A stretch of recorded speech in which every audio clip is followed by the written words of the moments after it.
नमस्कार दोस्तों, मैं हृदय मिश्र आप सभी का स्वागत करता हूं। कैसे हैं आप सभी लोग? आई होप आप सभी लोग अच्छे होंगे और अपनी पढ़ाई को बहुत ही बेहतर ढंग से कर रहे होंगे। देखिए, हम लोग अब स्टार्ट करेंगे उत्तर प्रदेश विशेष का जो हमारा PYQ जो प्रीवियस ईयर क्वेश्चन पेपर है। और आप जानते होंगे कि आपकी जो भी परीक्षाएं होती हैं, चाहे वो पीसीएस की परीक्षा हो, आपकी आरओ की परीक्षा हो आपकी, या कोई भी अदर एग्जाम आपके हो, उत्तर प्रदेश विशेष का जो अपना एक स्थान होता है वो इस समय बहुत है।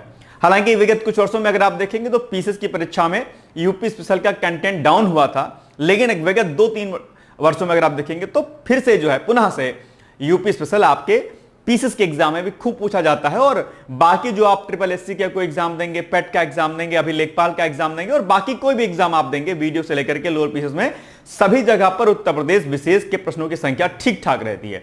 ऐसे में ये कंटेंट आपके लिए बहुत महत्वपूर्ण है और सबसे महत्वपूर्ण ये है कि आप प्रीवियस ईयर क्वेश्चन को लगाएंगे। तो आज उत्तर प्रदेश विशेष में हम लोग जो हमारा इकोनॉमिक जो सेक्शन होता है, जो आर्थिक सेक्शन हमारा है, उसको करेंगे।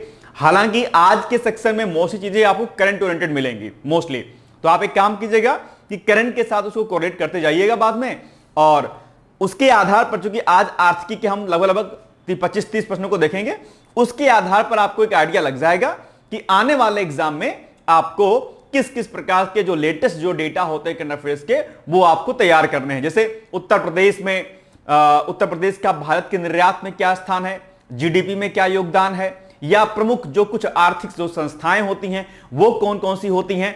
तो आज जो है इससे 1-2 वीडियो में आपको आर्थिकी से संबंधित जो डेटा होता है वो आपको एक आइडिया मोटा मोटा लग जाएगा।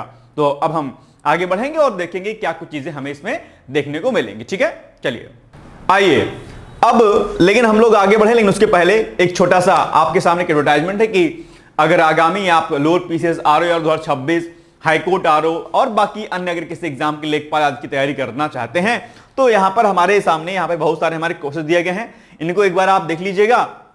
उसके आगे यहाँ पर उसकी जो हमारी फीस है ये दे रखी है, और अगर आपको ऑफर का फायदा उठाना है तो उसके लिए यहां पर कूपन कोड दिए गए हैं अलग अलग हमारे बैचेस के। उन कूपन कोड को लगाइएगा तो रियल जो एग्जैक्ट जो अमाउंट होगा आपका पे करने वाला, यो यहां पर एग्जैक्टली आपको शो हो जाएगा।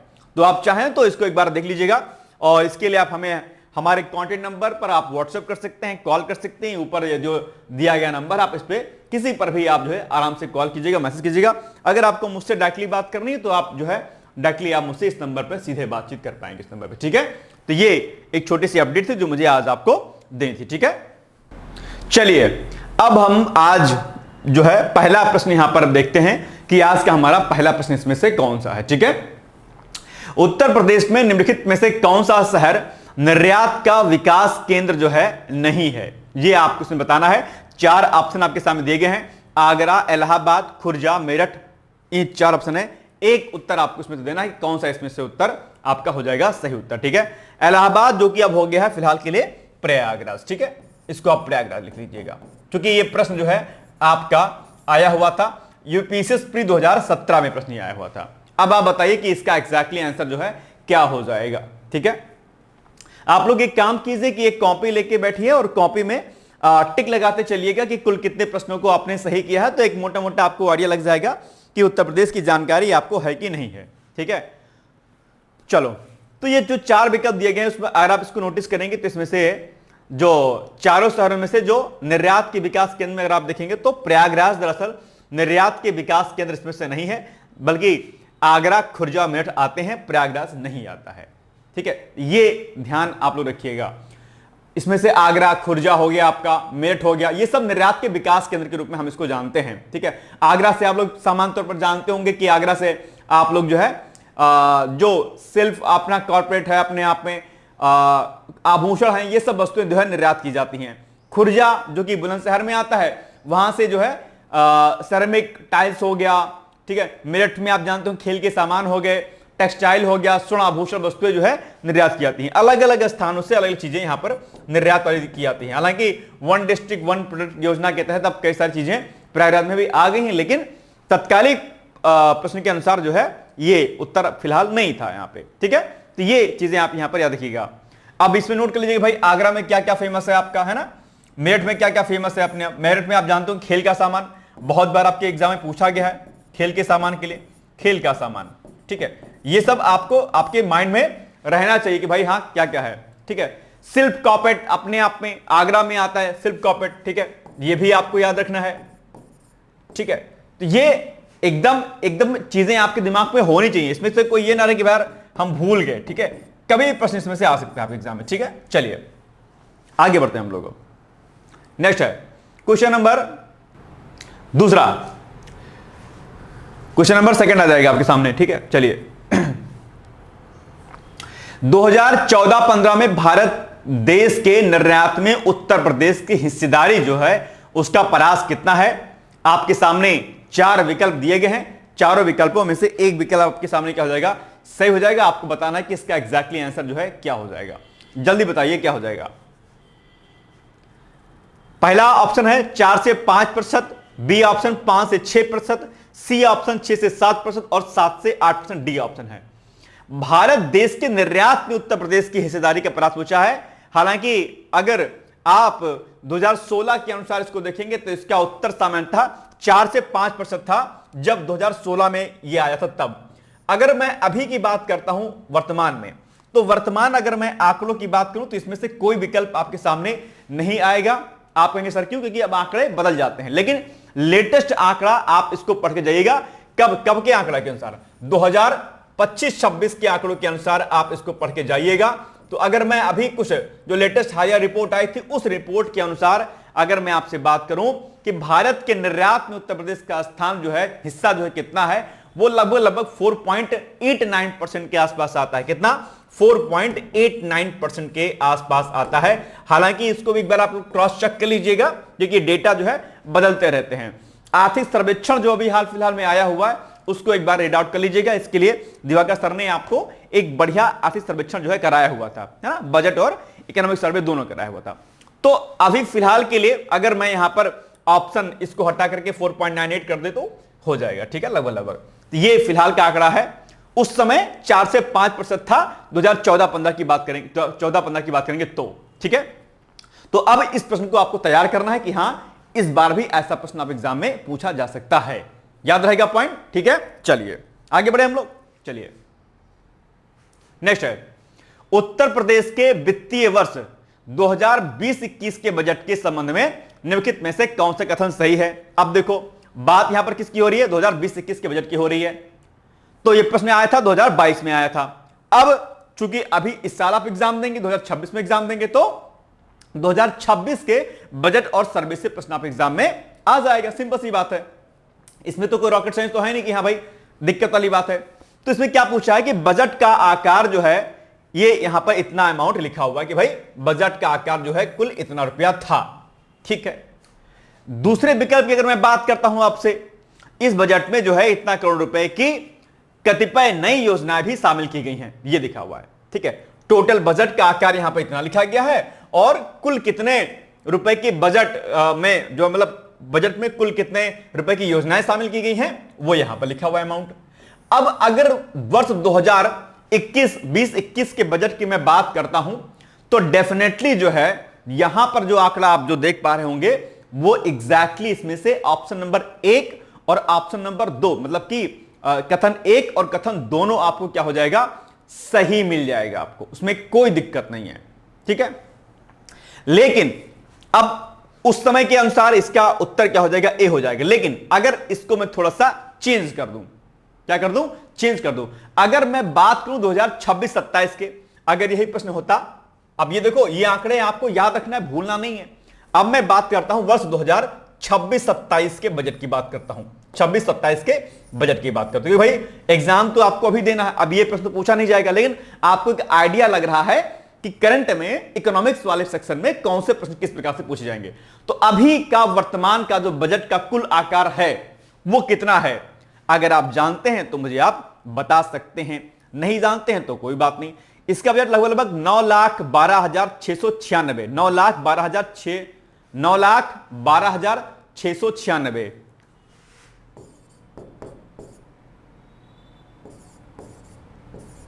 आगे कितना हो जाएगा, ये तो आपको पता होना ही चाहिए, एनी हाउ पता होना चाहिए। 35 CR करोड़, 9,12,696.35 करोड़ रुपए का टोटल जो बजट है वो इस बार अभी यहां पर पास किया गया है।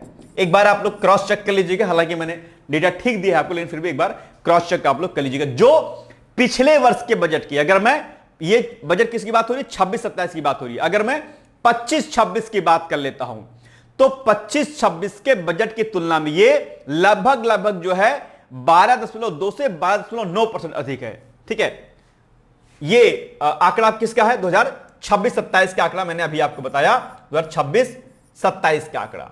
और ये जो आपका बजट ये कुल टोटल है, इसको अगर मैं कंपेयर करूं किससे, 2025 और 26 से अगर मैं कंपेयर करूं तो 2025 और 26 के कंपेयर में ये जो डेटा आप यहां पर देख पा रहे होंगे, ये लगभग कितना 12.2% से लेकर के 12.9% अधिक है। ठीक है, 12.2 से लेकर के।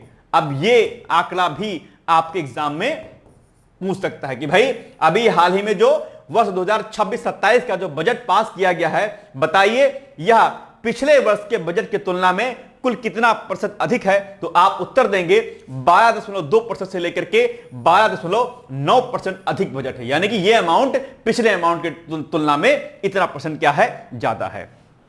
कोई दिक्कत तो नहीं है। और टोटल बजट का आकार कितना है ये मैंने आपको यहां बता दिया, 9,12,696.35 करोड़ रुपए का बजट इस बार जो है पास किया गया है। ये बहुत इंपॉर्टेंट डेटा है आपके लिए, इसको आपको बिल्कुल भी स्किप नहीं करना किसी भी रूप में, इसको नोट कर लीजिएगा। एनी हाउ, पूंजीगत व्यय की अगर मैं बात करता हूं तो परिसंपत्ति निर्माण की दिशा में उल्लेखनीय बदलाव भी देखा गया है। एक खास बात यह भी है, राजकोषीय घाटे की सीमा की बात करूं तो हमारा जो जीएसडीपी होता है वो 3% था, जो अभी हाल ही में 16वें वित्त आयोग की सिफारिशों के अनुरूप है, और 2030-31 तक ये फिलहाल के लिए क्या रहेगा, प्रभावी रहेगा। तो ये कुछ डेटा है जो आपको याद रखना है। ठीक है, कोई दिक्कत तो नहीं है, इसको रट लीजिएगा, बिल्कुल भूलिएगा नहीं।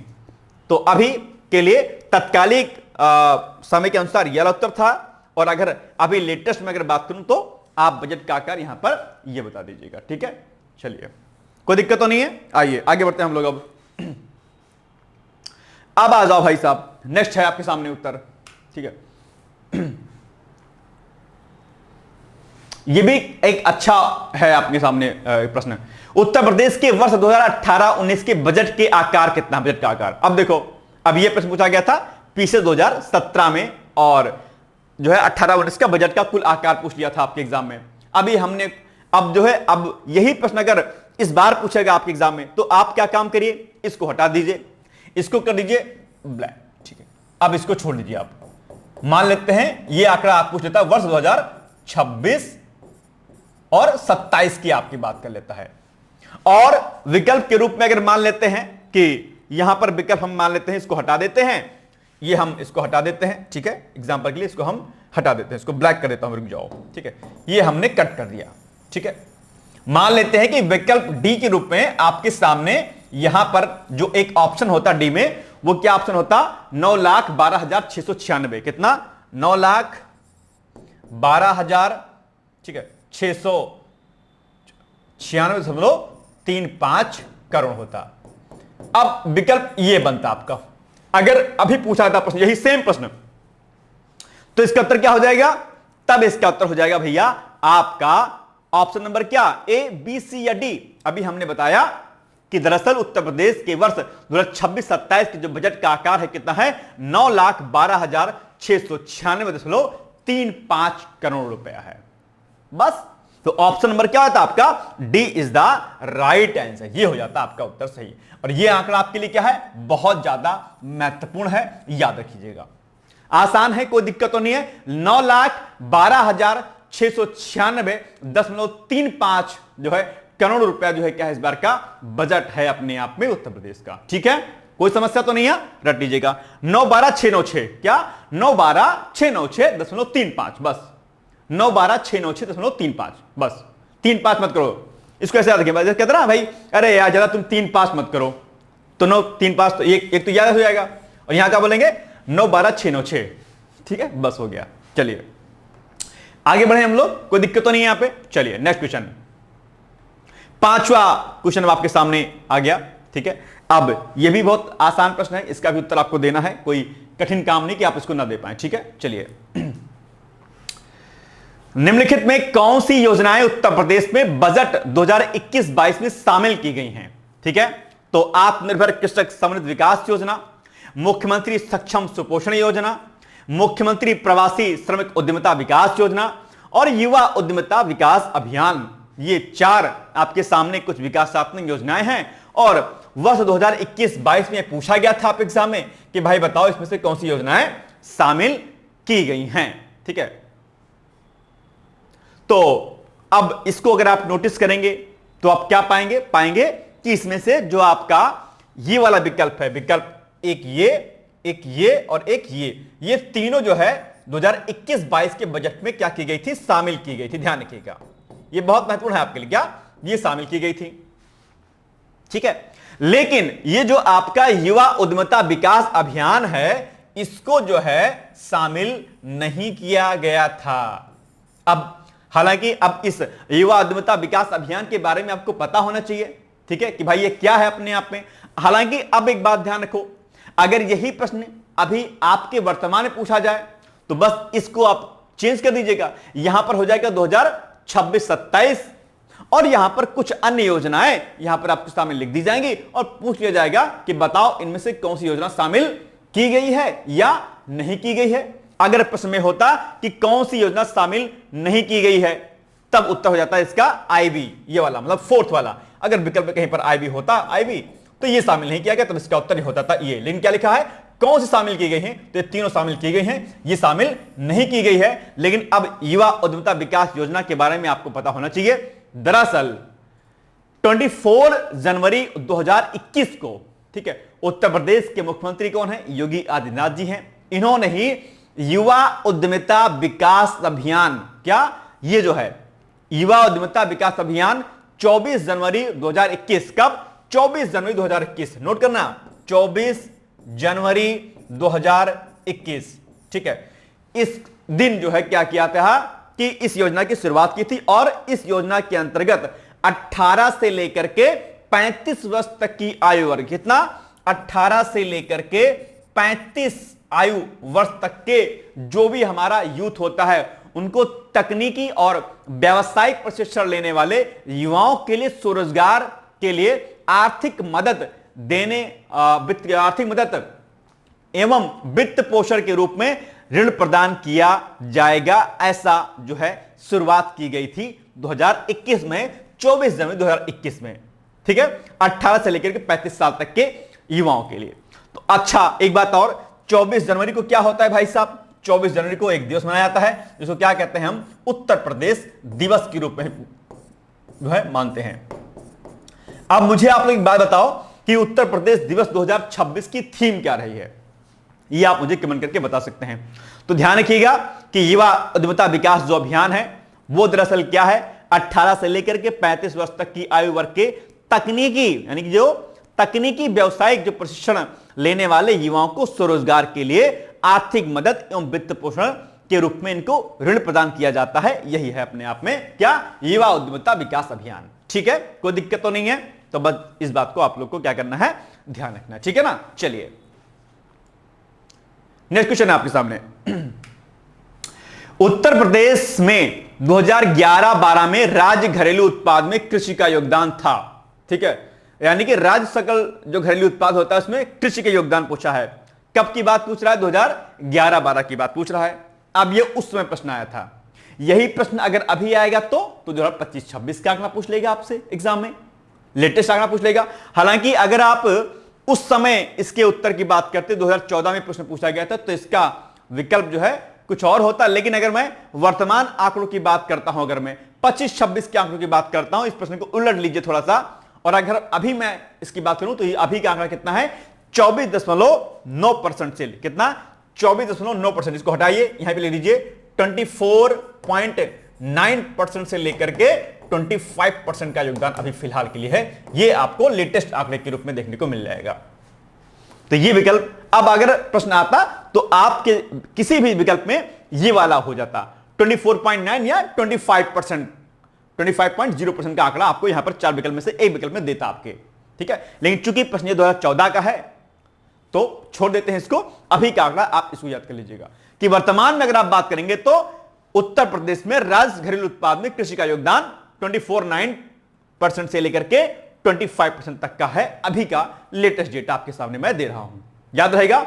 देखो एक बात ध्यान रखिएगा, आर्थिक जो डेटा होता है उसमें बहुत ध्यानपूर्वक आपको चीजों को समझना होता है। बिल्कुल अगर आपने इधर उधर प्लस माइनस किया तुरंत आप उत्तर गलत करके चले आएंगे। तो यह बात आपको विशेष तौर पर क्या करनी है, ध्यान रखनी है, ठीक है ना। चलिए आगे बढ़े हम लोग, कोई दिक्कत तो यहां पे नहीं है आपको। चलिए 7वां, उत्तर प्रदेश की एसजीडीपी में प्राथमिक सेक्टर का योगदान कितना है। 4 विकल्प आपके सामने दिए गए हैं। वर्ष 2005 का प्रश्न है ये। 19%, 30.4%, 34.9% और 46.1%। ये फिलहाल आपसे आंकड़ा पूछ रहा है, ठीक है। हालांकि ये आंकड़ा आपका पुराना हो चुका है, ठीक है। जनवरी 2024 का आंकड़ा हम लोग या 23 का आंकड़ा हम अभी लेंगे, ठीक है। उसमें क्या क्या चीजें हैं, लेकिन फिलहाल के लिए अगर आप देखेंगे तो इसमें अगर उस समय के अगर हम विकल्प की बात करेंगे तो उस समय जो है यह आंकड़ा हमारा कितना था, 34.9% था। उस समय की बात करते हैं अगर, ठीक है, उस समय। लेकिन चूंकि अभी ये आपके एग्जाम में अगर आ जाएगा तो एक बात ध्यान रखिएगा, सबसे पहले तो आपको ये पता होना चाहिए कि प्राथमिक सेक्टर, द्वितीयक सेक्टर और तृतीयक सेक्टर होते क्या हैं। ये आपको पता होना चाहिए, सिंपल सी बात है। तो अगर मैं आपसे थोड़ा सा, अगर मैं आपसे कहूं कि भाई प्राथमिक, द्वितीयक और तृतीयक सेक्टर क्या होते हैं, ठीक है, तो प्राथमिक सेक्टर यहां पे आप लिख लीजिए, प्राथमिक सेक्टर क्या होते हैं, ठीक है। प्राथमिक सेक्टर यहां पर लिख लीजिए आपका द्वितीयक सेक्टर, और यहां पर आप तृतीयक सेक्टर लिख लीजिए, ठीक है। तो प्राथमिक सेक्टर जो आपका होता है, इस प्राथमिक सेक्टर में क्या क्या चीजें आएंगी, जहां से रॉ मटेरियल एक तरीके से रेडी होता है। जैसे कि आपका कृषि हो गया, ठीक है, क्या कृषि हो गया आपका, कृषि हो गया आपका, ठीक है। वानिकी हो गया आपका, ठीक है, ठीक है। मछली पालन हो गया आपका, क्या मछली पालन हो गया।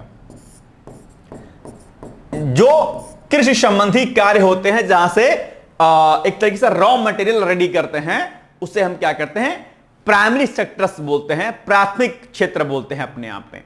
यह बात आपको क्या करनी है, ध्यान रखनी है। अगर मैं आपसे बात करूं कि अच्छा एक बात ध्यान रखिएगा, ये मछली पालन हो गया, इसके अलावा जो है मुर्गी पालन हो गया अपने आप में, मुर्गी पालन, ठीक है, जो भी कृषि संबंधी कार्य होगा खासकर, ठीक है। अब अगर मैं बात करता हूं द्वितीय क्षेत्र की, एक बात ध्यान रखिएगा, प्राथमिक क्षेत्र में क्या क्या आता है, द्वितीय क्षेत्र में क्या आता है, तृतीय क्षेत्र में क्या आता है, ये आपके एग्जाम में बहुत बार प्रश्न बनता है। अभी आप लेखपाल वगैरह का एग्जाम देंगे या जो भी देंगे तो उसमें पूछा जाता है। तो प्राथमिक क्षेत्र में यह आएगा। द्वितीय क्षेत्र में क्या होता है, द्वितीय क्षेत्र में बेसिकली क्या होता है, इसी सेक्टर पर बेस्ड जो सेकेंडरी प्रोडक्ट जो हम बनाते हैं उसे हम द्वितीय स्रोत के रूप में हम रखते हैं उसको। जैसे कि एग्जाम के लिए कोई उद्योग हो गया, कोई भी उद्योग हो गया, ठीक है, कोई ब्रेड फैक्ट्री हो गई अपने आप में, ब्रेड फैक्ट्री हो गई, ठीक है, ब्रेड फैक्ट्री हो गई, ठीक है, या कोई भी ऐसा उद्योग जो इस रॉ मटेरियल का प्रयोग करता है। जैसे कृषि के अंतर्गत हम क्या करेंगे, गेहूं उत्पन्न करेंगे। गेहूं क्या हो गया, रॉ मटेरियल हो गया। अब गेहूं को हम जो है अलग करते, मतलब उसको पीस पास करके, और फिर हम उसे क्या करते हैं, इस इंडस्ट्री में, द्वितीयक इंडस्ट्री में हम उसी गेहूं से क्या काम करेंगे, ठीक है, इसी गेहूं से हम बना देंगे, ब्रेड बना देंगे, ठीक है। या यहां से हमने रॉ मटेरियल के रूप में हमने क्या प्राप्त किया, कपास प्राप्त किया। अब इस कपास का इस्तेमाल इंडस्ट्री में क्या होगा, इस कपास का इस्तेमाल हम लोग रॉ मटेरियल में प्रयोग करेंगे और कपास से बना लेंगे हम लोग कपड़ा। तो द्वितीय क्षेत्र में प्राथमिक क्षेत्र पर बेस्ड जो इंडस्ट्रीज आती हैं, ठीक है, कोई भी इंडस्ट्री हो गया अपने आप में, कोई ब्रेड फैक्ट्री हो गई या कोई अन्य साइकिल फैक्ट्री होगी, मोटरसाइकिल कार फैक्ट्री हो गई, ये सब जो है इसमें आएगा द्वितीय क्षेत्र में, ठीक है।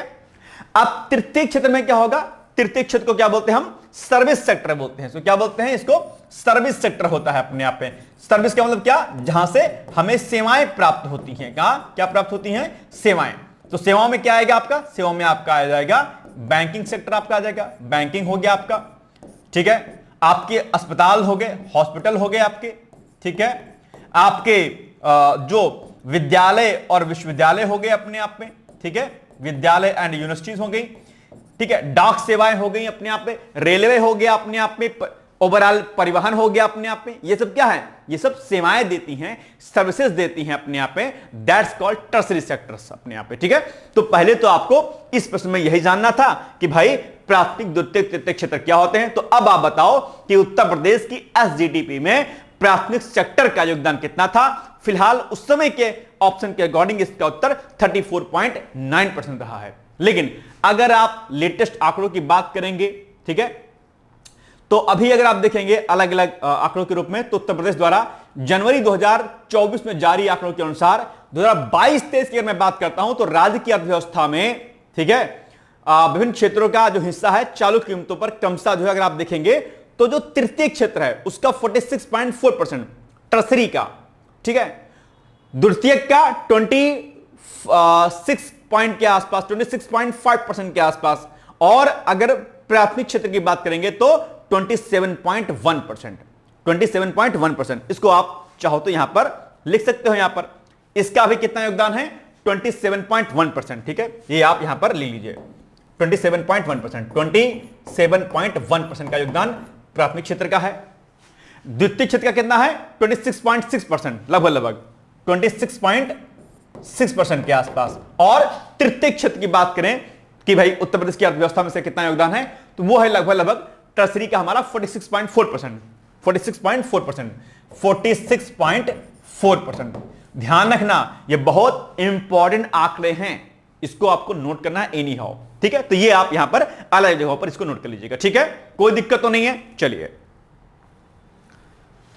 तो ये 2005 का प्रश्न था। अब इसी प्रकार से नए कलेवर में आपके सामने इसी प्रकार से नए डेटा के अकॉर्डिंग आपके प्रश्न पूछ लेगा। ठीक है, जो कि मैंने अभी आपको यहां पर नया डेटा आपको मैंने यहां पर दे दिया। हालांकि एग्जाम के पहले इसको भी एक बार क्रॉस चेक करके जाइएगा आप एक बार, है ना, हो सकता है कोई लेटेस्ट रिपोर्ट आ जाए, चेंज हो जाए, लेकिन आप इसको याद रखिएगा कि भाई उत्तर प्रदेश की अर्थव्यवस्था में प्राथमिक क्षेत्र का योगदान इतना परसेंट है, द्वितीय क्षेत्र का 26.61% है, तृतीय क्षेत्र का यानी कि 46.41% है। याद रहेगा, कोई दिक्कत तो नहीं है। 46.4% के आसपास है, यहां ये 46.4%। ठीक है, चलिए अब आगे बढ़ते हैं। क्वेश्चन नंबर आपके सामने आ जाएगा नेक्स्ट। ठीक है, चलो अब इसको भी पढ़ो आप लोग, क्या होगा इसका उत्तर। ठीक है, उत्तर प्रदेश के औद्योगिक विकास में प्रादेशिक असंतुलनता के संबंध में निम्नांकित कौन से कथन सही हैं। ठीक है, चलिए, मतलब कि जो हमारा डेवलपमेंट हो रहा है यूपी में उसके अकॉर्डिंग कौन सा कथन आपके सामने सही होता है, हम इस पर विचार अभी करेंगे। ठीक है, नंबर 1, पश्चिमी उत्तर प्रदेश में उद्योगों का सर्वाधिक केंद्रीकरण है। ठीक है, पूर्वी उत्तर प्रदेश में राज्य की कुल 20% औद्योगिक इकाइयां हैं। ठीक है, औद्योगिक दृष्टि से बुंदेलखंड सर्वाधिक पिछड़ा क्षेत्र है। अब आपको बताना है कौन सा इसमें से विकल्प सही है। तो अगर आपको उत्तर प्रदेश के औद्योगिक विकास के बारे में अगर आपको जानकारी होगी तो आप यह जानते होंगे कि हमारे पूरे उत्तर प्रदेश में अगर कोई एरिया अगर सबसे ज्यादा डेवलप अगर माना जाता है तो वो हमारा पश्चिमी उत्तर प्रदेश है। वहां पर बहुत बड़े स्तर का इंडस्ट्रियलाइजेशन है, सर्विस सेक्टर से लेकर के अलग अलग सेक्टर वहां पर पश्चिमी उत्तर प्रदेश में हमारा प्राथमिक सेक्टर, द्वितीय सेक्टर और तृतीय सेक्टर, तीन के तीनों सेक्टर का योगदान बहुत ज्यादा है अपने आप में। ठीक है, उसमें कोई कोताही मतलब आप नहीं कर सकते कि नहीं ऐसा नहीं ऐसा होगा, बिल्कुल वहां पे तीनों सेक्टर जो है अपने आप में बूम पर है। ठीक है, तो ये और उद्योग भी Bhagwanpur industrial area, Meerut industrial area अपने आप में, और बाकी आप दिल्ली एनसीआर से लगा हुआ एरिया, आप जानते होंगे उद्योगों का विकास ठीक ठाक है अपने आप में, सरकार लगातार वहां पर काम कर ही रही है, आप जानते होंगे। ठीक है, तो ये तो सही है आपने बिल्कुल। तत्कालिक आंकड़ों के अनुसार पूर्वी उत्तर प्रदेश में राज्य की कुल 20% औद्योगिक इकाइयां हैं, यह भी सही है अपने आप में। और अगर मैं बात करता हूं औद्योगिक दृष्टि से जो बुंदेलखंड एरिया है वो क्या है, सबसे पिछड़ा क्षेत्र है, बिल्कुल सही बात है। ये बैकवर्ड थोड़ा सा आता है अपने आप में, उद्योगों के दृष्टिकोण से ये हमारा एरिया पिछड़ा हुआ है। पूर्वी उत्तर प्रदेश ही इनफैक्ट पूरा पिछड़ा हुआ है अगर आप देखेंगे। हालांकि गोरखपुर वगैरह आदि में काफी चीजें की गई हैं, गीगा वगैरह का जो है निर्माण पहले किया जा चुका है, लेकिन बाकी सेक्शन अगर आप देखेंगे, बुंदेलखंड क्षेत्र का एरिया देखेंगे आप, इधर आप श्रावस्ती, गोंडा, बहराइच की तरफ आएंगे तो इधर का एरिया आप देखिए, तराई क्षेत्र जो हमारा बेल्ट है, तराई बेल्ट अपने आप में, और बुंदेलखंड क्षेत्र अपने आप में अभी भी बहुत बहुत उद्योगों से बहुत दूर है अपने आप में। ठीक है, तो ये वाला विकल्प भी आपका सही है उस समय के अकॉर्डिंग। और अभी भी अगर देखेंगे तो अभी ये क्या है आपके सामने, उपरोक्त सभी कथन क्या है, सही है अपने अकॉर्डिंग, ठीक है, कोई दिक्कत नहीं है। हालांकि अभी आप देखेंगे बुंदेलखंड क्षेत्र के विकास के लिए सरकार लगातार बुंदेलखंड एक्सप्रेसवे पास हुआ, आप जानते होंगे। उसके अलावा नई प्रकार की औद्योगिक इकाइयों के निर्माण की बात कही जा रही है, उद्योग धंधे लगाए जा रहे हैं। तो अभी फिलहाल के तो बुंदेलखंड पर सरकार ज्यादा जोर दे रही है, अभी की वर्तमान की बात करें, ठीक है। तो ध्यान रखिएगा कि आप जो है क्या करिएगा, बुंदेलखंड क्षेत्र से संबंधित जो कुछ योजनाएं हैं आप उनको क्या करिएगा, रेडी कर लीजिएगा। मेरी बात को एक करके सुनते रहिएगा, इसमें कोई स्किप मत कीजिएगा प्लीज, ठीक है। तो ये बात आपको यहां पर ध्यान रखनी है, ठीक है। तो ये डी वाला हो जाएगा आपका उत्तर एकदम सही, ठीक है। चलिए आगे बढ़े हम लोग। गीडा क्या है, ये भी अपने आप में बड़ा महत्वपूर्ण प्रश्न है आपके सामने। कई बार प्रश्न पूछ लेता है कि भाई गीडा क्या है। गीडा GIDA, अब अगर आप इसका फुल फॉर्म अगर आप जानते होंगे तो आप तुरंत इसका उत्तर दे सकते हैं कि भाई गीडा क्या होता है। चलो बताओ, विकल्प दिया गया है गाजियाबाद औद्योगिक विकास प्राधिकरण, गोरखपुर औद्योगिक विकास प्राधिकरण, गोमती औद्योगिक विकास प्राधिकरण या फिर गंगा औद्योगिक विकास प्राधिकरण। क्या हो जाएगा इसका एग्जैक्टली उत्तर, मुझे इसका उत्तर तुरंत बताइए आप लोग, क्या हो जाएगा। बहुत आसान है, कोई दिक्कत नहीं। इसका ऑप्शन हो जाएगा आपके सामने क्या, उत्तर नंबर बी, विकल्प गोरखपुर औद्योगिक विकास प्राधिकरण। क्या, गोरखपुर औद्योगिक विकास प्राधिकरण, ठीक है। GIDA यानी कि इसको क्या बोलेंगे, गीडा, GIDA इसको बोलेंगे, क्या बोलेंगे, गीडा, गीडा। अरे भाई साहब क्या हो रहा है, GIDA, तो जी से क्या हो जाएगा आपका, गोरखपुर हो जाएगा, GORA, ठीक है, KHPUR गोरखपुर। और इंडस्ट्रियल, आई से क्या हो जाएगा, आई से इंडस्ट्रियल, INDUST, और RIAL इंडस्ट्रियल हो जाएगा, RIAL इंडस्ट्रियल। फिर डी से क्या हो जाएगा, डी से हो जाएगा आपका डेवलपमेंट, ठीक है। तो DEVELOPMENT डेवलपमेंट हो जाएगा। और ए से क्या हो जाएगा आपका, ए से हो जाएगा आपका, सिंपल सी बात है, अथॉरिटी हो जाएगा, AUTHORITY,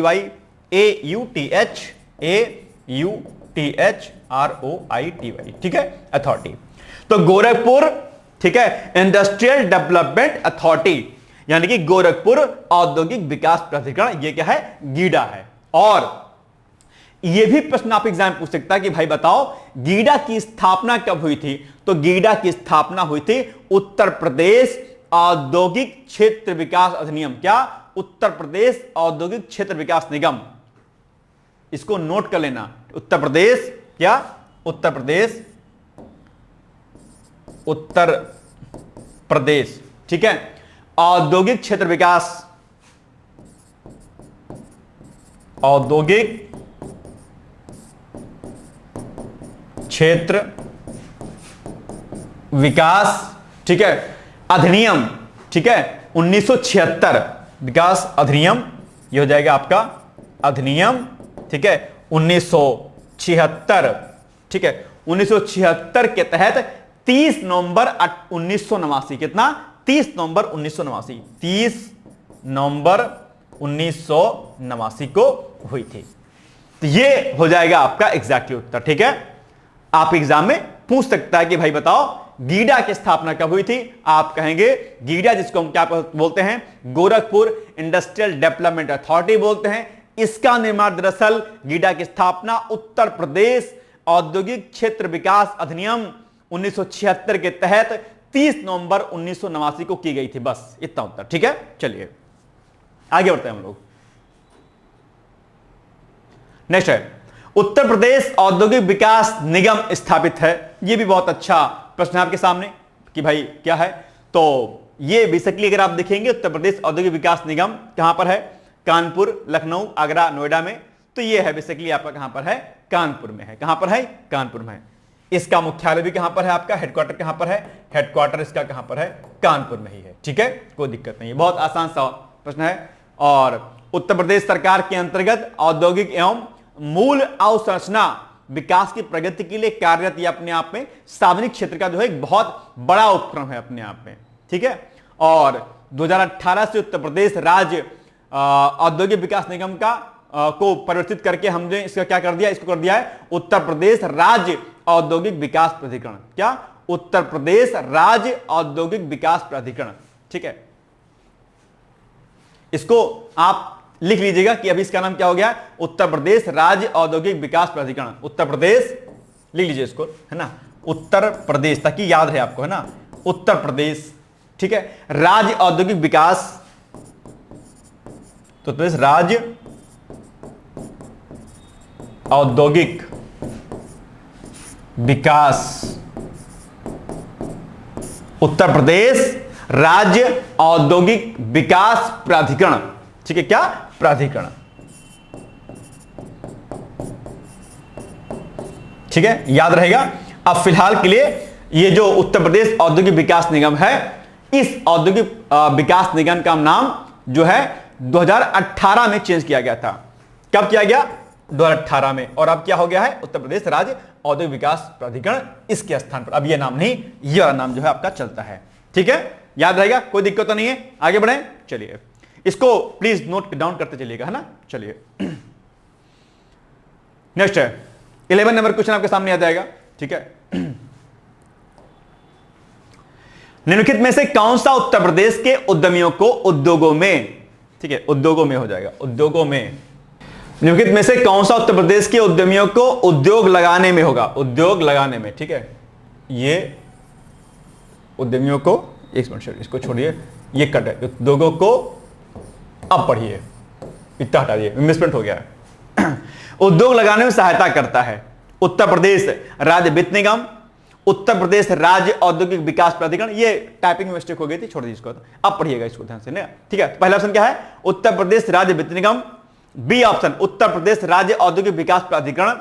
C option Uttar Pradesh आधारभूत संरचना एवं औद्योगिक विकास विभाग, या फिर डी ऑप्शन है उद्योग बंधु। आप बताइए कि इसमें से क्या इसका उत्तर हो जाएगा एग्जैक्टली सही आपका, ठीक है, बताइए भैया। इसका उत्तर हो जाएगा उद्योग बंधु। क्या? उद्योग बंधु। ये जो उद्योग बंधु होता है क्या करता है? ये उत्तर प्रदेश में उद्योगों के विकास के लिए, और ये उत्तर प्रदेश राज्य का एक खास एक संगठन है अपने यहां पे। क्या? ये यूपी का एक संगठन है, यूपी का ये क्या है? संगठन है अपने यहां पे। और ये यूपी में उद्योगों को लगाने में, ठीक है, उद्योगों और सीमाओं के को देने में, इनके बढ़ोतरी में ये उद्योग बंधु जो है क्या है?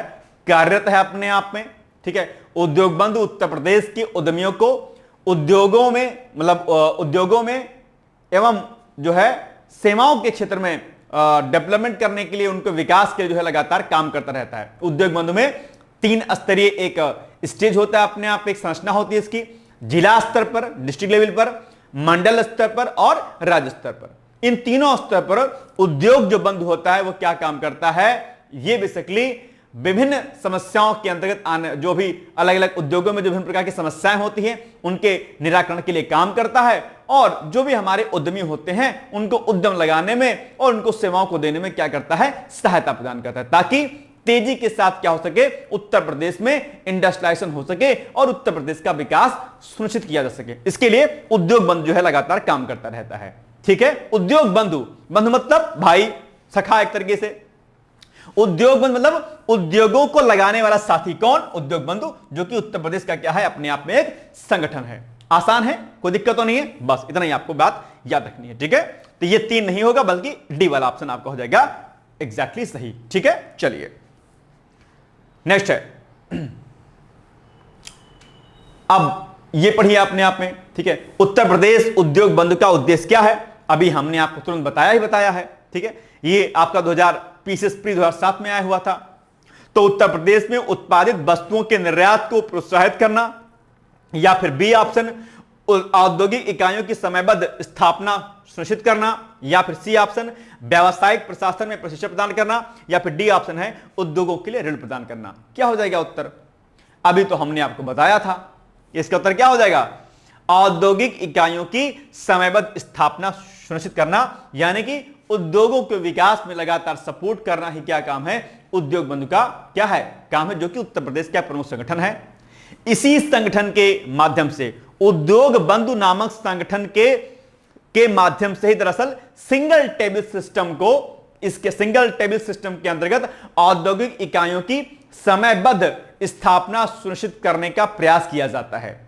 जैसे सिंगल विंडो सिस्टम होता है, लाइक दैट कि सिंगल टेबल सिस्टम, एक मेज पर आप जो है अपने उद्योगों को लगाने समेत जो भी कार्यवाहियां होती हैं, जो भी डॉक्यूमेंटेशन होता है, वो आप उद्योग बंधु के सिंगल टेबल सिस्टम के माध्यम से आप तुरंत जो है उसकी कार्यवाही तुरंत जो है कर सकते हैं, कोई दिक्कत नहीं होती। तो ये अपने आप में बड़ा अच्छा संगठन है उत्तर प्रदेश उद्योग बंधु, याद रहेगा। चलिए, आसान है ना, कोई दिक्कत तो नहीं है। क्या देखिए, तो इसका आंसर क्या हो जाएगा आपका, ऑप्शन नंबर बी वाला हो जाएगा, इसका सही उत्तर हो जाएगा। ठीक है, चलिए नेक्स्ट है 30 नंबर क्वेश्चन आपके सामने आ जाएगा, इसका भी आपको उत्तर देना है। यह भी बहुत अच्छा उत्तर है। प्रश्न क्या है आपके सामने, आप पढ़िएगा। ठीक है, निम्नलिखित में से कौन एक उत्तर प्रदेश औद्योगिक विकास निगम की आगामी प्रमुख निवेश परियोजना नहीं है। ये 2017 का प्रश्न है, जिसमें से पहला ऑप्शन था theme park Agra, mega food park Bareilly, textile park Varanasi, या फिर डी ऑप्शन है डिफेंस पार्क शाहजहांपुर। उस समय के अकॉर्डिंग आपको बताना था कि भाई बताओ इसमें से कौन सा औद्योगिक विकास निगम की निगम की आगामी प्रमुख निवेश परियोजना नहीं है। ध्यान रखना, इन चारों विकल्पों में जो आप थीम पार्क आगरा की बात कर देख रहे हैं, यह दरअसल उस समय जो है औद्योगिक विकास निगम की आगामी प्रमुख निवेश परियोजना नहीं थी। दरअसल अगर आप बात करेंगे थीम पार्क आगरा की, दरअसल इसे जो संजय खान थे, अपने आप जो अभिनेता जाने जाते हैं, ये योजना दरअसल जो ये थीम पार्क आगरा वाली है, ये अभिनेता संजय खान एवं तत्कालीन जो सपा सरकार के तत्कालीन मुख्यमंत्री अखिलेश यादव थे। ठीक है, तो संजय खान और मुख्यमंत्री कौन, सीएम अखिलेश, संजय खान, ठीक है, प्लस सीएम यूपी के सीएम कौन, अखिलेश जी, यूपी के सीएम, ठीक है, अखिलेश यादव जी, इनके मध्य में एक करार हुआ था। ठीक है, और इस थीम पार्क की स्थापना संजय खान की कंपनी मेसर्स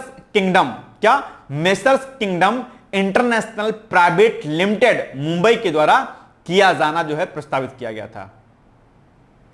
कौन सी कंपनी थी, हालांकि आप नहीं पूछेगा, लेकिन उस समय था इंपॉर्टेंट तो पूछ सकता था। ठीक है, और लेकिन वर्तमान में उत्तर प्रदेश सरकार की यह प्रमुख निवेश परियोजना फिलहाल ये भी नहीं है। ठीक है, तो ये इनके मध्य में हुआ था।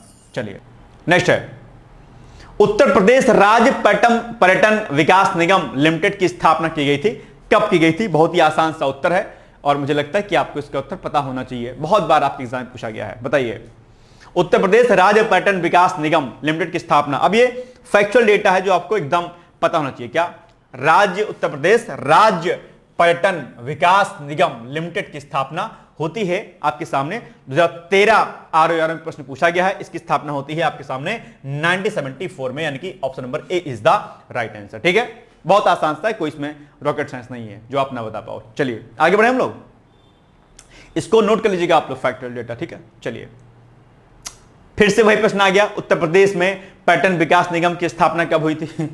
अब बताओ जरा इसका उत्तर क्या हो जाएगा। आप कहोगे सर हमें अभी भी नहीं पता है। अब अभी भी नहीं पता होगा, जीवन गोलगप्पे ऐसा हो जाएगा, क्या कीजिएगा। अभी तो हमने आपको बताया कि उत्तर प्रदेश में पर्यटन विकास निगम जो है, उस पर्यटन विकास निगम की जो स्थापना कब होती है, वो होती है आपके भैया 1974 में।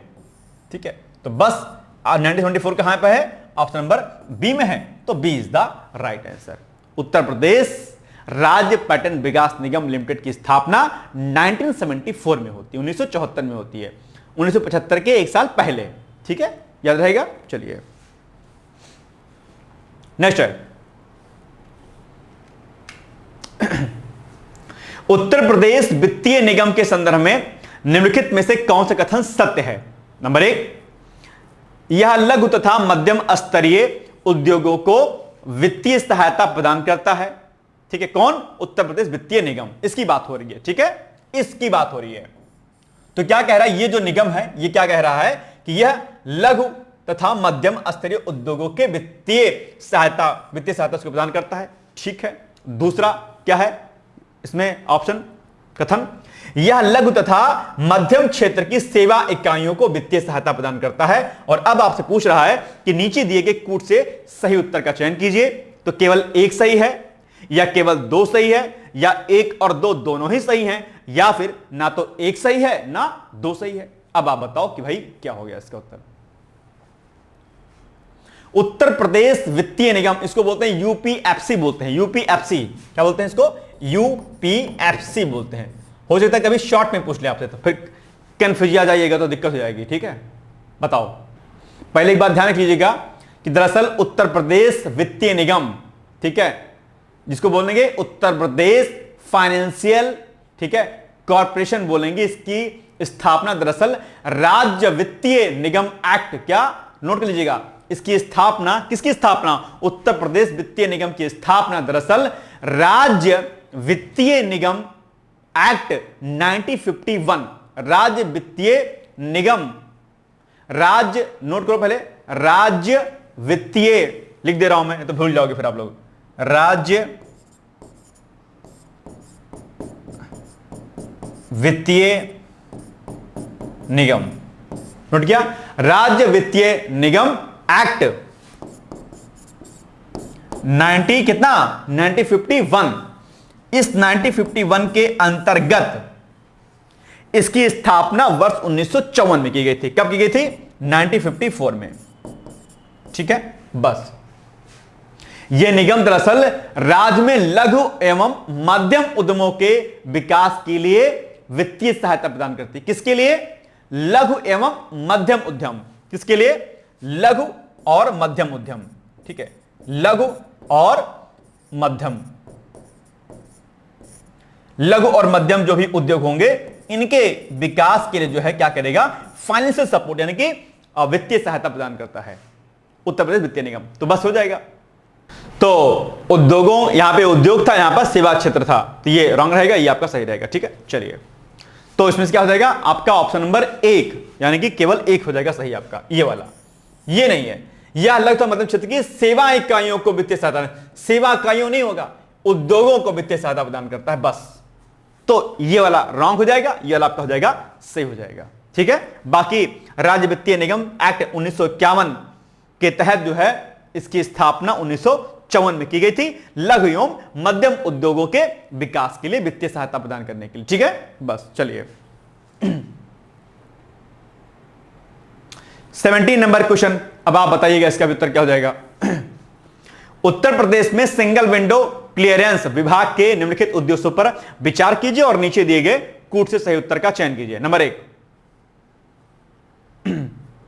औद्योगिक अपशिष्ट प्रबंधन है, औद्योगिक अनुमोदन है। अब बताओ क्या देगा? बहुत आसान सा उत्तर है। ठीक है, उत्तर प्रदेश में क्या है? Single window clearance, single window clearance. ठीक है, विभाग के उद्देश्य पर विचार करना है। तो सिंगल विंडो क्लियरेंस का जो अल्टीमेटली जो उद्देश्य होता है क्या होता है? वो अपने आप में होता है क्या? औद्योगिक अनुमोदन देना होता है। क्या? औद्योगिक अनुमोदन देना होता है। औद्योगिक अपशिष्ट प्रबंधन इसका कार्य नहीं होता है। ठीक है, वो एक अलग केस हो गया अपनी, वो एनवायरमेंटल इश्यूज में चला जाएगा। तो इसमें से अगर आप विकल्प पर अगर आप गौर करेंगे तो क्या हो जाएगा विकल्प? सिंपल सी बात है, कथन 1 आपका रॉन्ग है, कथन 2 सही है, यानी कि विकल्प क्या हो जाएगा? 2। तो B is the right answer. ठीक है, बहुत आसान सा प्रश्न है, कोई इसमें इफ बट नहीं करना है। उत्तर प्रदेश बजट 18-19 के अनुसार औद्योगिक इकाइयों से सभी स्वीकृतियां, अनुमतियों तथा लाइसेंसों की ऑनलाइन जो सुविधा एक छत के नीचे प्रदान करने के लिए सिंगल विंडो क्लियरेंस विभाग की स्थापना मुख्यमंत्री कार्यालय में की गई थी अपने यहाँ पे। ठीक है, जो 18-19 का जो बजट आया था उसी में 18-19 का बजट, ये 2018-19 के बजट में इसकी बात कही गई थी, ताकि हम उद्योगों को लगाने में उनका अनुमोदन हो, स्वीकृति देना हो, लाइसेंस प्रदान करना हो, वो टाइम ना लगे, सिंगल विंडो सिस्टम के माध्यम से तुरंत जो है उद्योग लगाया जा सके। ठीक है, इससे क्या होगा?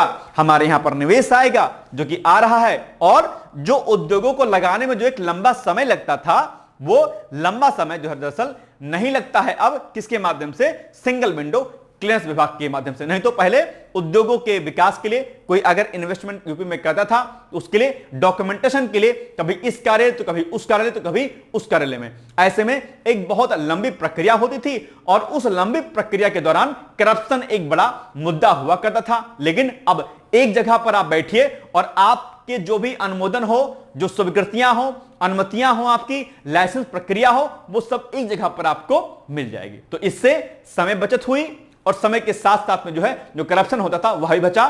तो ये बात 2018-19 के बजट में कही गई थी। तो बस ये हो जाएगा केवल 2। और ये अपशिष्ट प्रबंधन करना ये पर्यावरणीय इशू है, ये इसमें नहीं आता है, याद रहेगा। चलिए, आसान है ना। चलिए अब आ जाइए नेक्स्ट क्वेश्चन पे, 18 नंबर क्वेश्चन। उत्तर प्रदेश में सिंगल विंडो क्लियरेंस विभाग के संबंध में निम्नलिखित कथनों पर विचार कीजिए और नीचे दिए गए कूट की सहायता से सही उत्तर का चयन कीजिए। अभी तो हमने आपको बताया है कि क्या क्या इसमें दिया जाता है। अब आप मुझे बताइए कि इसका विकल्प का उत्तर क्या हो जाएगा। इस प्रश्न का उत्तर बहुत आसान सा है, ठीक है। अब इसमें तो मुझे नहीं लगता कि आपको कुछ इब्बट करना है, क्योंकि अभी हमने आपको बता दिया कि सिंगल विंडो जो क्लियरेंस विभाग होता है उसका क्या कार्य होता है। अब आपको इसमें से उत्तर मुझे बताना है, ये क्या हो जाएगा इसका उत्तर एग्जैक्टली, ठीक है। सिंपल सी बात है, ये तो नहीं होगा, अभी हमने पढ़ा ही, इसको तो आप कट कर दीजिए, ये तो नहीं होगा, ये बिल्कुल भी नहीं होगा, कट, ठीक। तो सिंगल विंडो क्लियरेंस विभाग के माध्यम से हम औद्योगिक सेवाएं देते हैं, सर्विसेज देते हैं, इंडस्ट्रियल, औद्योगिक स्वीकृति प्रदान करते हैं और औद्योगिक अनुमोदन भी देते हैं। तो 1 भी देते हैं, 2 देते हैं, 3 देते हैं, यानी कि विकल्प 1, 2, 3 कहां पर है, यहां पर है सी वाले में, यानी कि सी इज द राइट आंसर। बहुत आसान सा है, इसमें कोई इब्बट तो करना ही नहीं है आपको, ठीक है, कोई दिक्कत नहीं है। चलिए आगे बढ़े हम लोग। अब ये ध्यान रखिए कि भाई अब अच्छा, अभी भी आप एग्जाम में प्रश्न पूछ सकता है कि भाई बताओ सरकार ने सिंगल विंडो क्लियरेंस विभाग की स्थापना की बात उत्तर प्रदेश के किस वर्ष के बजट में की थी। आप कहेंगे सर इसे 2018-19 के बजट में इसकी बात कही गई थी। इसको भी आपको क्या करना है, याद रखना है, ठीक है, आसान है। चलिए, और इसी का परिणाम यह है कि आज उत्तर प्रदेश तेजी से बढ़ती हुई जो है, तेजी से बढ़ती अर्थव्यवस्थाओं में क्या हो गया है, शुमार हो गया है अपने आप पे। क्यों? क्योंकि यहां पर क्या हुआ, बहुत तेजी के साथ क्या हुआ, अपने आप पे इन्वेस्टमेंट आया और उसके माध्यम से हमने बहुत तेजी जो है, तेजी के साथ में छलांग लगाई। आज देखिएगा उद्योगों के क्षेत्र में उत्तर प्रदेश का अपना एक अलग स्थान रखता है, जिसे हम कभी बीमारू राज्य के रूप में जानते थे, आज वह प्रगति के राह पर आगे बढ़ रहा है, ठीक है, यह बड़ी बात है अपने आप में। चलिए आगे बढ़ते हैं हम लोग। नेक्स्ट है, रोजगार की दृष्टि से उत्तर प्रदेश का सबसे बड़ा उद्योग कौन सा है। बहुत आसान सा उत्तर है, हथकरघा उद्योग है, या सूती वस्त्र उद्योग है, चीनी उद्योग है, या फिर सीमेंट उद्योग है। आप बताइएगा। अगर आप इस प्रश्न को नहीं पढ़े रहेंगे तो मुझे पूरी उम्मीद है कि आप इसका उत्तर क्या लगाएंगे, आप कहेंगे सर जी इसका उत्तर सी वाला हो जाएगा। अगर आप इसको सही तरीके से नहीं जानेंगे तो, हालांकि सी वाला ऑप्शन नहीं होगा बॉस। आप कहेंगे सर तो फिर कौन सा वाला उत्तर होगा, इसका ऑप्शन हो जाएगा हथकरघा उद्योग। उत्तर प्रदेश में जो सबसे बड़ा उद्योग है क्या है, हथकरघा उद्योग है। हथकरघा उद्योग मतलब क्या, जो हम बेसिकली क्या करते हैं, इसको बोलते हैं इंडिया ब्रांड, एक इक्विटी फंड 2007 का एक के अनुसार जो है हथकरघा उद्योग उत्तर प्रदेश में सबसे अधिक रोजगार अवसर प्रदान करने वाला क्या अपने आप में उद्योग है। यहां का हथकरघा उद्योग यूपी का अपने आप में कृषि के बाद रोजगार उपलब्ध कराने वाला दूसरा सबसे बड़ा क्षेत्र है, यानी कि पहले पर क्या है, कृषि क्षेत्र है। उत्तर प्रदेश में रोजगार देने में सबसे पहले पर कौन है, कृषि क्षेत्र है। उसके बाद अपने आप में क्या आता है, आपका सेकंड नंबर पे हथकरघा उद्योग आएगा। हथकरघा, जिसमें हम हाथ से चीजों को बुनते हैं, हाथ का इस्तेमाल करते हैं, किसी बड़ी मशीन या टेक्नोलॉजी का इस्तेमाल हम नहीं करते हैं। जैसे कि बनारस की साड़ियां हो गई, कॉटन सूती की साड़ियां हो गई, बहुत प्रकार के शॉल आदि हो गए, बेडशीट आदि हो गई, जो हाथ के इस्तेमाल से हम बनाते हैं उसे हम हथकरघा उद्योग कहते हैं। और इसमें बड़ा जो क्षेत्र जो है इसमें सम्मिलित है, ठीक है, ध्यान रखिएगा। तो ये इसका उत्तर हो जाएगा। इस विकल्प के अनुसार इसमें क्या हो जाएगा, आपका ऑप्शन नंबर जो है ए हो जाएगा। अगर इसमें विकल्प में आपका कृषि क्षेत्र भी होता तब इसका उत्तर कृषि क्षेत्र होता, हथकरघा फिर नहीं होता। क्योंकि कृषि क्षेत्र विकल्प में नहीं है, इसलिए इसका उत्तर क्या हो जाएगा, हथकरघा उद्योग हो जाएगा। क्योंकि हथकरघा उद्योग कृषि क्षेत्र के बाद दूसरा उद्योग ऐसा है जहां पर हम जो है रोजगार के अवसर ज्यादा उपलब्ध होते हैं। ठीक है, आसान सा प्रश्न है। आइए आगे बढ़ते हैं हम लोग। 20 नंबर क्वेश्चन, ये भी बहुत आसान है, इसमें भी कुछ अलग से नहीं आपको रखना है। ठीक है, उत्तर प्रदेश में सर्वाधिक प्रतिशत कर्मचारी नियोजित है किस क्षेत्र में? कृषि क्षेत्र में, उद्योग क्षेत्र में, सेवा क्षेत्र में, या फिर डी ऑप्शन उद्योग एवं सेवा क्षेत्र में। इसका उत्तर आप मुझे बताइएगा, इसका एग्जैक्टली आंसर क्या हो जाएगा। बहुत आसान यही प्रश्न आपके लिए। इसका ऑप्शन क्या हो जाएगा आपका? ए हो जाएगा, कृषि क्षेत्र हो जाएगा, एग्रीकल्चर सेक्टर हो जाएगा। अगर आप आंकड़ों की बात करेंगे देखेंगे तो उत्तर प्रदेश की अर्थव्यवस्था में कृषि का अपना एक इंपॉर्टेंट रोल होता है। और अगर मैं बात जनगणना 2011 कर लेता हूं, हालांकि अभी नई जनगणना आने वाली है, लेकिन अगर मैं सेंसस 2011 की बात करता हूं तो उनके आंकड़ों के अनुसार उत्तर प्रदेश राज्य के कुल कर्मकारों, ठीक है, यानी जो कुल काम करने वाले लोग हैं, में कृषि कर्मकारों यानी कृषि में काम करने वालों का योगदान कितना है? 59.3% का है। टोटल जो कामगार लोग हैं उनमें कृषि क्षेत्र में काम करने वाले लोग कितने हैं? 59.3%। ये बड़ा आंकड़ा है अपने आप में, 59.3%। 59.3% टोटल जो काम करने वाले हैं उनमें की बात हो रहा है, जिसमें कुल कृषि श्रमिक जो है अलग अलग आप देखेंगे तो रहेगा। इसमें से दीर्घकालिक एवं अल्पकालिक श्रमिक 30.3% के आसपास, और ठीक है अलग अलग इसमें आंकड़े हैं, तो आप इसको याद रखिएगा। ठीक है, चलिए आगे बढ़े हम लोग। 21 नंबर क्वेश्चन आपके सामने आ गया। यह भी बहुत आसान है, इसमें भी कुछ कठिन आपको नहीं बताना है। ठीक है, जनगणना 2011 के अनुसार उत्तर प्रदेश में कामगारों के संबंध में निम्नलिखित में से कौन सा कथन क्या है सही है, पूछा है। तो उत्तर प्रदेश में सभी श्रेणियों के कामगारों की संख्या सर्वाधिक है। ठीक है, उत्तर प्रदेश में कृषि एवं घरेलू उद्योगों में काम करने वाले श्रमिकों की संख्या 3.0 मिलियन है। उत्तर प्रदेश में कामगारों की संख्या 20 मिलियन है, और उपरोक्त में से कोई नहीं। इसका बताइएगा उत्तर। ये लोअर सबऑर्डिनेट का जो आपका एग्जाम होता है, लोअर पीसेस का, उसके मेंस में आपका एग्जाम जो है प्रश्न पूछा गया था 2013 में। ध्यान रखिएगा, जनगणना 2011 के अनुसार उत्तर प्रदेश में सभी श्रेणियों के कामगारों की संख्या क्या सर्वाधिक है।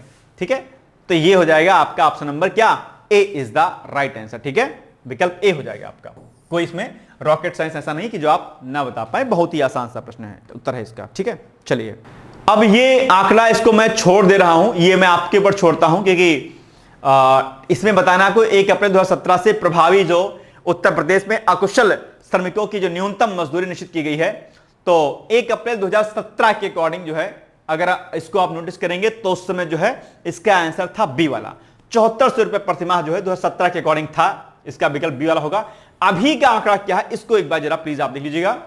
यह आंकड़ा जो है आगे थोड़ा बढ़ गया है। ठीक है, जैसे 2025 की अगर मैं बात करूं, 1 अप्रैल 2025 से 30 सितंबर 2025 तक प्रभावी श्रमिकों की जो न्यूनतम मजदूरी है उसकी अगर मैं बात करूं, तो जो अकुशल श्रमिक हैं उनकी जो उनका मानदेय है अपने आप पे न्यूनतम मजदूरी है वो कितनी है? लगभग 10,994 रुपए है। 10,994 अकुशल श्रमिक जो हैं। ठीक है, इसके अलावा जो कुछ कम कुशल हैं लगभग उनकी सैलरी जो है थोड़ी अलग है। कुशल श्रमिकों की सैलरी 13,500 समथिंग है। तो ये आंकड़ा एक बार जरा गूगल करके देख लीजिए, क्योंकि इसमें घटता बढ़ता रहता है, लेटेस्ट आंकड़े इसमें बदलते रहते हैं। ठीक है, कुशल श्रमिकों का जो मजदूरी है न्यूनतम वो 13,546 है। अभी हाल ही में शायद कुछ अभी बदलाव हुआ है, तो इसको एक बार जरा आंकड़ा इसके देख लीजिएगा। फिलहाल उस समय के अकॉर्डिंग ये इतना था। ठीक है, चलिए आगे बढ़े हम लोग। चलिए, उत्तर प्रदेश की कुल जनसंख्या में कार्यबल का प्रतिशत कितना है? यह भी बड़ा महत्वपूर्ण आंकड़ा है आपके सामने, तो आप बताइएगा कि फिलहाल इसका उत्तर क्या हो जाएगा। अभी अगर मैं लेटेस्ट आंकड़ों की बात करता हूं तो उत्तर प्रदेश में कुल जनसंख्या में कार्यबल का जो प्रतिशत है वो 32.9% है। कितना? 32.9। इसको हटा दीजिए। ठीक है, और यहां पर करिए 32.9%, 32.9% अभी फिलहाल। हालांकि इस आंकड़े को भी क्रॉस चेक कर लीजिएगा आप एक बार आप लोग। ठीक है, ये आर 2021 में आया हुआ था, इस बार पूछ सकता है। ठीक है, तो वर्तमान आंकड़े देख लीजिएगा। फिलहाल मेरी जानकारी के अनुसार उत्तर प्रदेश में कुल जनसंख्या में कार्यबल का जो परसेंट है वो कितना है? 32.9 है। ठीक है, ये आप परसेंट है। ठीक है, चलिए आगे बढ़े। 24 नंबर आपके सामने क्वेश्चन आ जाएगा। उत्तर प्रदेश की देश के सकल घरेलू उत्पाद में 9.4% की भागीदारी है। मतलब कथन और कारण बताना आपको कि क्या इसमें सही क्या आपके सामने गलत है। ठीक है, चलिए कारण क्या है इसका? उत्तर प्रदेश की देश के कुल निर्यात में 66% की भागीदारी है। अब नीचे दिए गए कूट की सहायता से आपको सही उत्तर का चयन करना है। कूट क्या है आपके सामने? ए और आर दोनों सही है, या बी ए तथा ए तथा आर दोनों सही है तथा आर ए की सही व्याख्या करता है। बी ऑप्शन, ए तथा आर दोनों सही है परंतु आर ए की सही व्याख्या नहीं करता है। ए सही है और आर गलत है अपने आप में। अब बताओ क्या ए सही है किंतु आर गलत है? जल्दी से मुझे आप इसका आंसर बताने का प्रयास कीजिए प्लीज, कि इसका उत्तर क्या हो जाएगा। इट्स वेरी इजी है ना, बहुत आसान सा है ये, इसमें कुछ ऐसा नहीं जो आप ना बता पाए। इसका उत्तर रहेगा सी, ए सही है आर गलत है। क्या ए सही है? ठीक है, और ये इसका जो कारण है वो गलत है। प्रश्नकाल के अकॉर्डिंग इसका ऑप्शन सी था। राज्य बजट अगर 25-26 की बात करूं, 26-27 का भी मैंने नहीं देखा लेटेस्ट डेटा, लेकिन अगर मैं 25-26 की अगर बात करता हूं तो 25-26 के अनुसार उत्तर प्रदेश का देश के सकल घरेलू उत्पाद में योगदान 8.62% आसपास है। और बाकी जो है 23-24 के आंकड़ों की बात करेंगे तो उसमें देश के 23-24 के संदर्भ में देश के सकल निर्यात में उत्तर प्रदेश की हिस्सेदारी कितनी है? 4.71% है। ठीक है, हालांकि अभी आप 26-27 का डेटा ले लीजिएगा एक बार एग्जैक्टली। ठीक है, ये आप 26-27 का डेटा लीजिएगा। ठीक है, चलिए 25 नंबर क्वेश्चन आपके सामने आ गया है, ये भी बहुत आसान है। भारत का सर्वाधिक जनसंख्या वाला राज्य उत्तर प्रदेश आर्थिक दृष्टि से एक पिछड़ा हुआ राज्य है। ठीक है, ये इसको हटा दीजिएगा। चलिए बताइए, भारत का सर्वाधिक जनसंख्या वाला राज्य उत्तर प्रदेश आर्थिक दृष्टि से एक पिछड़ा हुआ राज्य है। ठीक है। दूसरा, राज्य के विभिन्न भागों के विकास स्तर में स्पष्ट भिन्नता मिलती है। क्या हो जाएगा इसका उत्तर सही एग्जैक्टली? देखो 2010 के अकॉर्डिंग तो सही था ये, ठीक है, कि ए और आर इसमें से दोनों सही है। हालांकि आर जो है ये इसकी सही व्याख्या नहीं करता, इसका विकल्प बी होगा। लेकिन अगर अभी मैं बात करूं, अभी थोड़ी देर पहले मैंने आपसे कहा कि 2017-18 के बाद जो है सरकार ने उत्तर प्रदेश में निवेश को आकर्षित करने के लिए सिंगल विंडो सिस्टम को लाया। ठीक है, और उसके बाद उद्योगों के निर्माण के लिए, उनके विकास के लिए और उनकी क्लियरेंस अनुमोदन आदि के लिए सरकार ने लगातार काम किए और आज उत्तर प्रदेश उद्योगों की नगरी के रूप में शुमार हो चुका है। बहुत बड़े बड़े उद्योग, चाहे ब्रह्मोस मिसाइल से लेकर के बड़े बड़े उद्योग जो है बनाए जा रहे हैं। चाहे वो डिफेंस कॉरिडोर की बात कर लेता हूं या मैं चाहे अन्य औद्योगिक विकास की बात कर लेता हूं, उत्तर प्रदेश आज उद्योग के क्षेत्र में, अर्थव्यवस्था के क्षेत्र में भारत का एक अग्रणी राज्य है। तो मुझे लगता है कि फिलहाल के लिए तो ये ऑप्शन अब आपका नहीं होगा अपने आप में। ठीक है, ये वाला ऑप्शन नहीं होगा फिलहाल के लिए। अब ये जो है आर्थिक दृष्टि से पिछड़े राज्य का दर्जा जो इसको मिला हुआ था वो अब समाप्त हो चुका है। क्योंकि प्रश्न 2010 में आया था, उसकी बात तब की बात हो रही है। 2010 में हम बहुत बैक थे अपने आप पे। उत्तर प्रदेश, मध्य प्रदेश, बिहार जैसे राज्य बीमारू राज्यों की कैटेगरी में आते थे। लेकिन अभी जो हमारे रियलिस्टिक जो आंकड़े हैं, जो उसके अनुसार उत्तर प्रदेश औद्योगिक क्षेत्र में अपने आप में आगे बढ़ा हुआ और उसका योगदान हमारे नेशनल इनकम से लेकर के अलग अलग चीजों में बहुत बड़ा योगदान इसका है। ठीक है, तो अभी तो ये नहीं होगा अपने आप पे। ठीक है, चलिए, हालांकि आप ये प्रश्न पूछेगा भी नहीं अपने आप पे। ठीक है, चलिए आगे बढ़ते हैं हम लोग। नेक्स्ट है उत्तर प्रदेश की जो है कुल आगम प्राप्तियों में लगभग 55% संग्रह करता है। किससे? मनोरंजन कर से, व्यापार कर से, स्टाम्प शुल्क से या राज्य उत्पादन शुल्क से। यह प्रश्न 2002 का है अपने आप में। हालांकि अब आंकड़े इसमें से चेंज हो सकते हैं, लेकिन उस समय के अकॉर्डिंग इसका ऑप्शन क्या था? व्यापार कर से था। ठीक है, हालांकि 2025-26 के अनुसार राज्य को करों से मिलने वाली आय में अगर मैं बात करता हूं तो राज्य वस्तु एवं सेवा कर जो है 1,30,425 करोड़ रुपए, राज्य उत्पाद शुल्क से लगभग 63,000 करोड़ रुपए, स्टाम्प एवं पंजीकरण अगर मैं से बात करूं तो उसमें से लगभग 38,150 करोड़ रुपए, और बिक्री व्यापार कर से लगभग जो है अप्रोक्सीमेटली 45,300 करोड़ रुपए। इस तरीके से अलग अलग क्षेत्रों से अलग अलग जो है हमारा जो राजस्व है उसकी प्राप्ति होती थी उसका। ठीक है, तो अब तो आंकड़े इसके बदल गए, लेकिन फिलहाल के व्यापार कर से था। ठीक है, चलिए आगे बढ़े हम लोग।